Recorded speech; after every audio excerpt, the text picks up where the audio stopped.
In January 1997, an entire country lost its mind. Not metaphorically, literally. Citizens flooded the streets with Kalashnikovs. Army depots were broken open and looted in hours. Police simply walked away from their posts. The government that caused this had one last trick up its sleeve. It declared the chaos a foreign conspiracy. Nobody believed them anymore. Here's the number that started a war: $1.2 billion. That's how much ordinary Albanian families handed over to their own government's schemes. Farmers sold their land. Mothers handed over wedding jewelry. Entire villages pooled every dollar they had. Then one morning in January, it was simply gone. Not stolen by a stranger in a dark alley. Gone because the people running the country let it happen. Some say they more than let it happen. In a moment, I'll show you the evidence that suggests they engineered it. But first, understand what Albania was in 1997. It was the poorest country in Europe. It had just escaped 50 years of the most paranoid communist dictatorship on earth. Its people had never owned a bank account. They had never heard the words interest rate. They trusted authority because defying authority had meant prisoner death. And someone was about to use every single one of those vulnerabilities against them. This is the story of how one government ran a pyramid scheme so large it triggered a civil war, and why it almost worked. To understand what happened, you need to go back to 1991. The Berlin Wall had fallen 2 years earlier, and Albania was finally cracking open its own Iron Curtain. For 5 decades, the dictator Enver Hoxha had sealed the country completely. No foreign travel, no foreign radio, no private property, no banks that served ordinary people. Hoxha built 750,000 concrete bunkers across the country, one for every 4 citizens. He trusted nobody. When he died in 1985, Albania was the North Korea of Europe. By 1991, the system was collapsing. Crowds tore down Hoxha's giant bronze statue in Tirana's central square. People flooded into Italy on stolen ships, desperate to escape. Albania was starting over from absolute zero. And starting over meant capitalism, but nobody knew what capitalism actually was. Think about that for a second. An entire nation of 3 million people had never legally owned a business, had never taken out a loan, had never invested in anything. They knew money existed. They just didn't know how it was supposed to work. That vacuum was the opportunity. The first informal lending schemes appeared almost immediately. They weren't called pyramid schemes. They were called investment funds or rotating credit associations. Neighbors pooled money and paid each other interest. In the beginning, some of them were legitimate. Small communities helping each other survive a chaotic transition. But then the returns got bigger and bigger. One fund offered 8% monthly returns. That's not 8% per year, 8% per month. Put in $1,000 in January, get back $197 in February. Do the math, that's 96% annual interest. No legitimate investment in human history has ever sustained that. But Albanian families didn't know that. Nobody had taught them. And here's the thing about 8% monthly returns. When your neighbor collects his first payout, you believe. When your cousin collects hers, you believe harder. When the guy down the street builds a new house with his winnings, you run to invest. This is how pyramid schemes work everywhere. But Albania had a multiplier that made it catastrophic. The government endorsed them. Not quietly, loudly, publicly, enthusiastically. Albania's ruling party in the mid-1990s was the Democratic Party, led by President Sali Berisha. Berisha had come to power promising Western-style capitalism and prosperity. The pyramid schemes looked like proof his promises were working. So instead of investigating them, his government celebrated them. State television ran positive stories about the funds. Government officials were photographed attending their events. Some officials allegedly had direct financial stakes in the schemes themselves.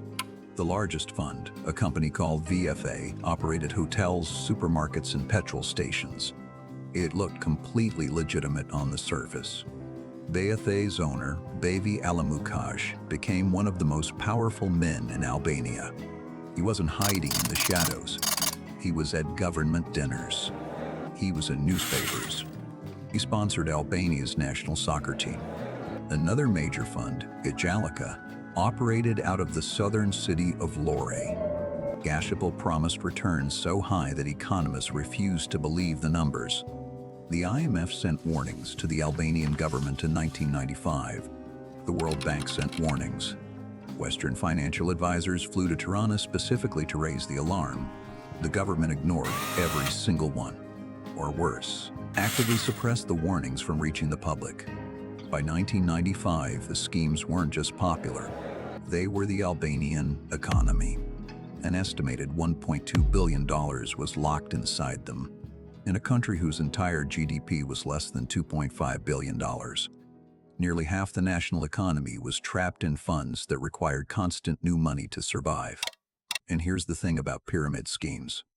They always mathematically inevitably collapse. It's not a question of if.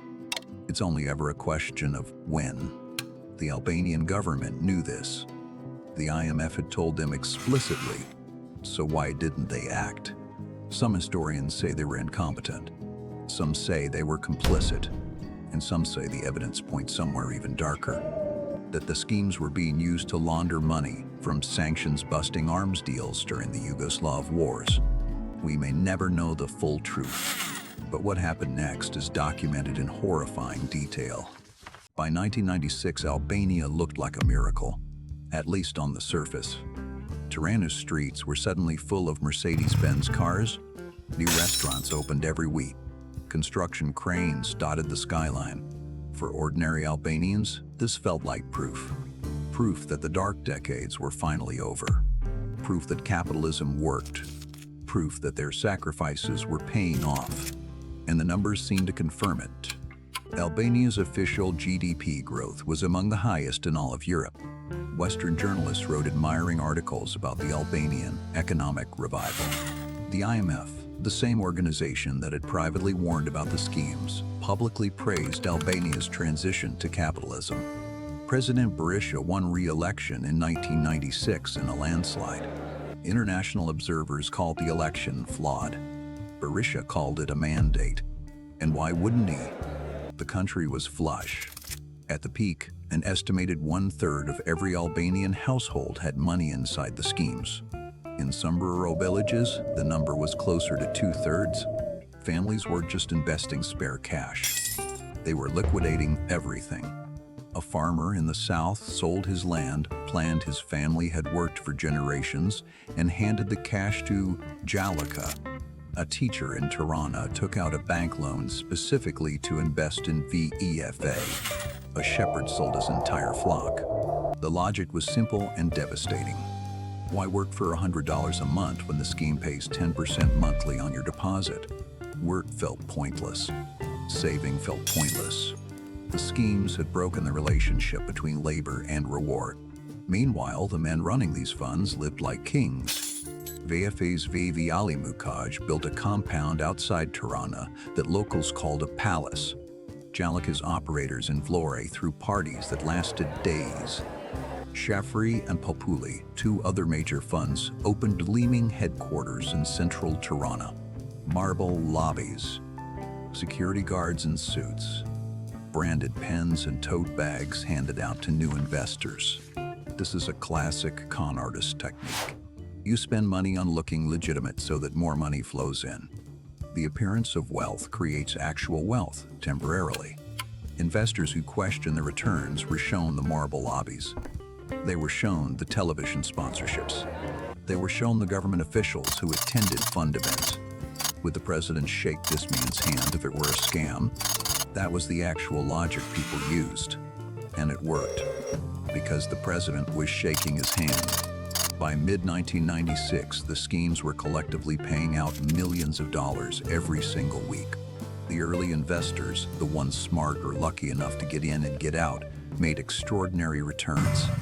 Those people bought houses, bought cars, told their friends, and their friends invested more. This is the cruel mathematics of a pyramid scheme. It must reward early participants generously, because those participants are its best advertisement. The whole structure depends on visible winners. There were just never enough winners to save the losers. And the losers were coming. There was one sign in the autumn of 1996 that should have terrified everyone. The funds started competing with each other. Calica raised its monthly rate to 19%. Sheffery immediately matched it, then raised to 25%. When pyramid schemes start competing on interest rates, it means only one thing: they're running out of new investors. To pay existing depositors, they desperately needed fresh cash. Higher rates were the only bait left. This is the moment, the exact moment, when the music was about to stop. A few people noticed. A small number of Albanians with connections to Western financial institutions quietly withdrew their money. Some economists published warnings in obscure journals. One brave journalist at an Albanian newspaper wrote a column calling the schemes fraudulent. She was publicly attacked by government officials. Her newspaper was pressured to fire her. This silencing of critics was the tell. If the schemes were legitimate, criticism wouldn't need to be suppressed. But the government suppressed it anyway, because by this point, the schemes and the state had become the same thing. The schemes needed the government's credibility to keep attracting investors. The government needed the schemes' apparent success to maintain political power.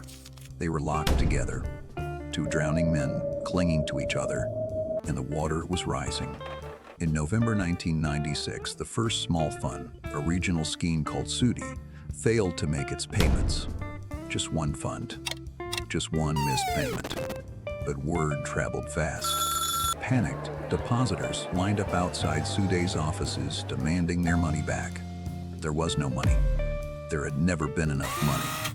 The government quietly moved to shut Sudi down before panic spread. It was too late. People had seen the lime. They had seen the locked doors. The question was no longer if the others would fall. The question was which one would fall next, and how many people would fall with it. January 1997, the dominoes started falling, not one at a time, all at once. Calica collapsed first in the south, then Sheffery, then Populi. Within 3 weeks, every major pyramid scheme in Albania had frozen withdrawals. The marble lobbies were empty. The branded pens were worthless. The security guards had disappeared. $1.2 billion had simply stopped existing. For the people standing outside those locked glass doors, the math was personal. The farmer who sold his land had no land and no money. The teacher with the bank loan still owed the bank. The shepherd had no flock and no savings. Everything gone. In a single month, the government's first response was almost insane in its arrogance. President Berisha went on national television. He did not apologize. He did not acknowledge the scale of the disaster. He told Albanians the collapse was the fault of foreign enemies trying to destabilize the country. He blamed the political opposition. He blamed Greece. He blamed shadowy Western forces. He called protesters troublemakers and criminals. This was the match dropped onto the powder keg, because Albanians hadn't just lost money. They had lost money that their government had told them was safe. They had watched government officials celebrate the men who stole from them. They had seen a journalist silenced for telling the truth. The rage wasn't just about dollars. It was about betrayal. Total, systematic, institutional betrayal. The protest started in Vlore, the southern city where Calica had been headquartered. Vlore was ground zero. The South had invested more heavily than anywhere else. The South had lost more than anywhere else. Thousands filled the streets, then tens of thousands. The protests turned violent within days. Police fired on crowds. Crowds fought back. On March 2, 1997, the government declared a state of emergency, a nationwide curfew, shoot-on-sight orders for looters. It made everything worse. Because here's what nobody in the government had calculated. Albania had a lot of guns. A staggering, almost incomprehensible number of guns. During the communist era, every Albanian household had been issued weapons as part of the national defense strategy. Rifles, pistols, grenades, stored in homes, factories, and military depots across the country. When the state of emergency was declared, citizens didn't go home. They went to the depots. The Albanian military, demoralized, underpaid, and in many cases equally ruined by the schemes, did not stop them. In some cases, soldiers simply handed over weapons and walked away. Within days, an estimated 700,000 weapons flooded the streets. 700,000 weapons in a country of 3 million people. One gun for every 4 citizens, including children. The southern city of Lore fell entirely out of government control. Then Saranda. Then Girocasti. Rebel committees, loosely organized groups of armed citizens, declared themselves the actual authorities in city after city. The Albanian state was dissolving in real time. On March 11th, the inevitable happened. Prime Minister Alexander Mexi resigned. His entire cabinet resigned with him. President Berisha, the man who had celebrated the scheme operators on national television, somehow clung to power. But it was power over almost nothing. 2/3 of the country was no longer under government control. The international community watched in horror. Italy, just 45 miles across the Adriatic, was particularly alarmed. Thousands of Albanians were already attempting the crossing in desperate boat journeys. An Italian-led multinational force called Operation Alba was hastily assembled. 8,000 troops from 11 countries deployed to Albania. Their mission wasn't to fight. It was simply to stop the country from completely ceasing to exist. Meanwhile, investigators began the grim work of following the money. What they found confirmed what the worst skeptics had suspected. The schemes had not simply been negligently overlooked. Evidence emerged that senior government figures had received direct payments from fund operators. Documents showed funds had been used to move money connected to arms trafficking during the Yugoslav wars. The schemes had served as a giant, government-adjacent laundering operation. Ordinary Albanian families were not just victims of financial ignorance. They were victims of a deliberate system designed to extract their wealth while providing political cover for far darker transactions. The full financial forensics were never completed. Key documents disappeared. Key witnesses refused to testify. Key officials faced no criminal prosecution. Berisha himself survived politically far longer than anyone expected. He would eventually leave office in June 1997 after elections held under international supervision, but he was never charged, never tried, never held legally accountable for the role his government played. The money, all $1.2 billion of it, was never recovered. Not a dollar. When the guns finally went quiet, Albania counted its dead. The official number was 2,000 people killed. 2,000 people dead because their government ran a con. The actual number's likely higher. Rural violence went unreported for months. Some victims were never found. The wounds went deeper than bodies. An entire generation of Albanians had their faith in institutions destroyed in a single winter. People who had survived communist dictatorship, who had endured genuine poverty, who had finally dared to hope, were robbed of that hope deliberately. That psychological damage doesn't appear in any official death toll. The economic devastation was total. Albania's GDP collapsed by 11% in 1997 alone. The construction cranes stopped moving. The new restaurants closed. The Mercedes-Benzes disappeared from the streets. The country that had looked like a miracle looked like a ruin. Then the victims got almost nothing back. International efforts to recover assets largely failed.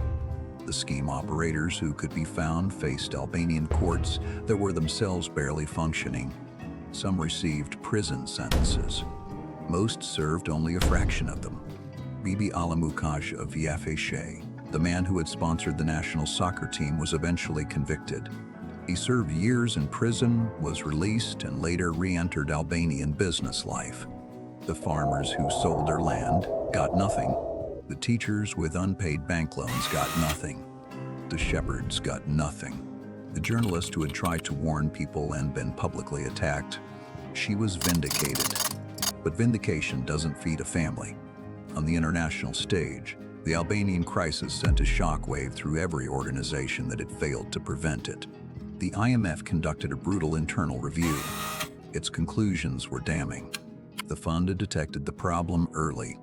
It had communicated the problem clearly. And then it had watched while its warnings were ignored and had not pushed harder. The lesson written into IMF policy afterward was simple. When a government ignores a systemic financial warning, the warning must become public. Silence protects the con, not the people. New international frameworks for monitoring transitional economies were built directly from Albanian wreckage. Post-communist states across Eastern Europe were subjected to much stricter financial oversight as a direct result. Albania itself rewrote its banking laws from scratch. Deposit insurance, the system that protects ordinary people when banks fail, was dramatically strengthened. Financial literacy became a mandatory part of school curriculum. These were good changes, necessary changes, but they came 2,000 deaths too late. Here's what the Albanian crisis really was, stripped of all its complexity. It was what happens at the intersection of two dangerous forces: financial ignorance and political corruption. Neither one alone is fatal. Financial ignorance can be educated away. Political corruption can be checked by institutions. But when a corrupt government deliberately exploits a financially ignorant population, there is no natural break. There is no automatic stop. The only protection is outside intervention. And outside intervention came too late for Albania. Look around the modern financial world and you will see the Albanian pattern repeated constantly. Crypto projects promising 20% monthly returns. Government-adjacent investment funds in developing nations that conveniently collapse after elections. Too good to be true. Schemes that carry just enough official endorsement to seem safe. The mechanics change. The victims change. The amounts change. The human psychology never changes. We want to believe the returns are real. We want to believe the people in charge are protecting us. We want to believe the music will keep playing. Albania learned what happens when all three of those beliefs are wrong simultaneously. 2,000 people paid for that lesson with their lives. Millions more paid with everything they had saved. And the man who presided over it all, who celebrated the fraudsters on national television, who silenced the critics, who called the victims foreign agents, walked away. Sali Berisha was not finished with Albanian politics. He returned. He ran again. He won again. Some lessons, it turns out, take longer than a single lifetime to learn. And that is how one government's pyramid scheme didn't just steal a nation's savings. It stole a nation's faith in the possibility of something better. And the echoes of that theft are still being felt today.